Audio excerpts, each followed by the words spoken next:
जज ने मोहम्मद बिन मुरसल की मां से कहा कि सिर्फ 20 मिनट बाकी हैं फांसी में, आप कैसा महसूस कर रही हैं? मां तो मां होती है। जुबान बंद हो गई, आंखें सूख गई, सांस रुक गई और अपने बेटे को फांसी के लिए रुखसत कर दिया। क्या मंजर था। और फिर मोहम्मद बिन मुरसल को फांसी दे दी गई।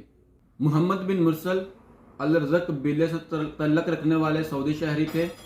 वो सऊदी अरब के मशहूर शहर नजरान में पैदा हुए।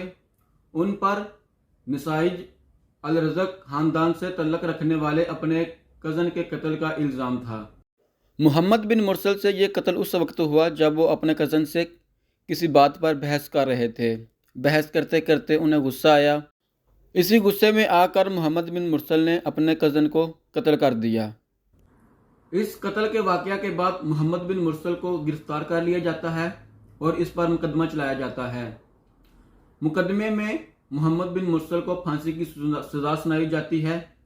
इसके बाद 17 सितंबर 2023 को मोहम्मद बिन मुरसल के घर वाले मकतूल के घर वालों के पास जाते हैं और उनसे इल्तिजा करते हैं कि या तो फीस बिल्लाह उसको माफ़ कर दें या फिर उसकी दय्यत कबूल कर लें। इसी के सिलसिले में उनके कबीले के लोग भी उनके साथ उन मकतूल के घर वालों के पास जाते हैं और अपनी सर की पगड़ियाँ उतार कर उनके कदमों में रख देते हैं और अपने आधी टांग बांध लेते हैं और उनसे इल्तिजा करते हैं और उनसे माफ़ी के कसीदे पढ़कर माफ़ी मांगते हैं। लेकिन उनके घर वालों की तरफ से माफ़ी ना मिलने पर आखिरकार 20 सितंबर 2023 को मोहम्मद बिन मुरसल को फांसी दी जाती है और उसका सर कलम कर दिया जाता है। उम्मीद है कि आपको ये वीडियो पसंद आई होगी, तो वीडियो को लाइक कीजिए, कमेंट कीजिए और आप भी अपने आप को गुस्से से काबू में रखें, गुस्से से खुद को बचाएं। मिलते हैं नए वीडियो में, तब तक के लिए अल्लाह हाफिज़।